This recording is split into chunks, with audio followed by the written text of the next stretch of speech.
parce qu'il y a beaucoup de choses en ce moment qui se disent et qui ne sont pas tout à fait correctes ou qui sont approximatives.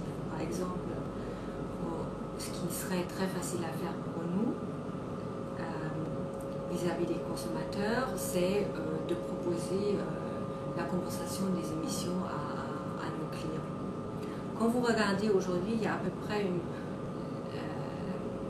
quinzaine d'organismes qui proposent ça en ligne, français, suisse, allemand, anglais, américain, etc.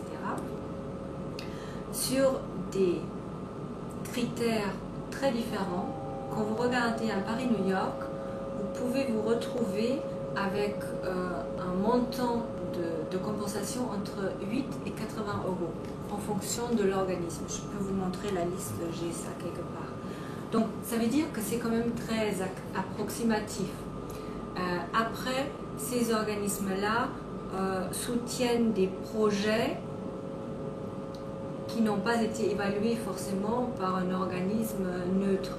Donc il y en a qui font pousser des arbres, ce qui n'est pas forcément, Jean-François vous a certainement expliqué que ça produit plus de CO2 que ça ne retire, mais bon, qui font pousser des arbres, etc. Donc il y a des projets très très différents dans des pays différents et on a du mal à savoir quels sont vraiment les organismes et les projets qui sont bien, qui sont viables.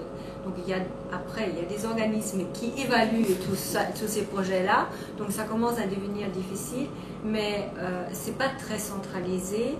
Et moi, depuis que j'ai regardé ça un peu en détail, et peut-être que c'est ma nature allemande qui me pousse à regarder tout ça en détail, j'ai trouvé ça extrêmement difficile de trouver des organismes vraiment pas sérieuses, mais où j'ai l'impression, voilà, ça a été évalué, c'est bon, ça tient la route, etc.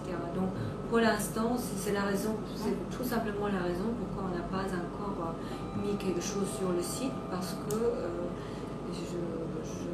ce serait une opération de marketing, mais je ne suis pas encore tout à fait à la fin de mes réflexions. Et je ne veux pas non plus tomber dans une polémique, le train contre l'avion.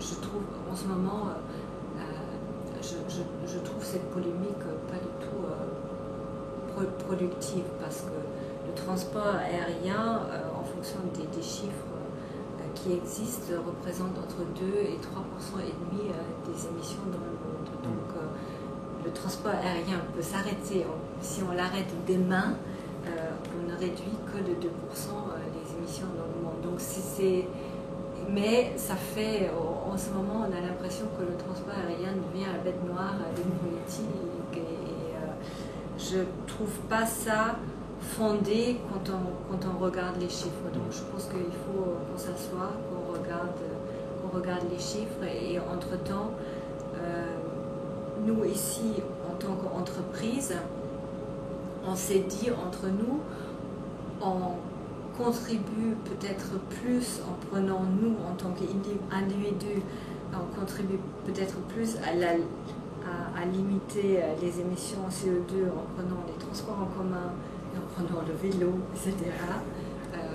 Voilà, que de faire des grandes déclarations. Oui, oui. Je partage tout à fait votre point de vue, parce que ces problèmes m'interpellent depuis quelques mois, grâce à mon blog. C'est pour ça que j'ai d'abord interviewé M. Rial, qui est un grand communicant, et puis après j'ai gratté, je suis allée comme vous voir certains sites, j'ai vu, là c'est un arbre, là c'est 8 euros, comme vous dites, je ne savais pas qu'il y avait un tel écart entre 8 et 80 pour un Paris-New York, et c'est vrai que depuis quelques temps, on tire un peu on fait le haro sur le transport aérien qui, comme vous dites, représente que 2 à 3%. Moi j'habite dans le Nord, et l'autoroute du Nord, toutes les voies sont pleines de camions. Donc j'ai envie c'est pour ça que je suis contente d'avoir votre avis, pour remettre un peu à l'honneur le transport aérien et dire qu'il ne faut pas faire n'importe quoi. Donc je pense que c'est bien aussi de gratter derrière tous ces organismes et savoir un petit peu, comme quelquefois certaines associations caritatives, on ne sait pas où va l'argent, quoi. Donc c'est ça qui est important, quoi. Donc je trouve que cette démarche de rechercher, de se renseigner, c'est très intéressant aussi pour le client, quoi.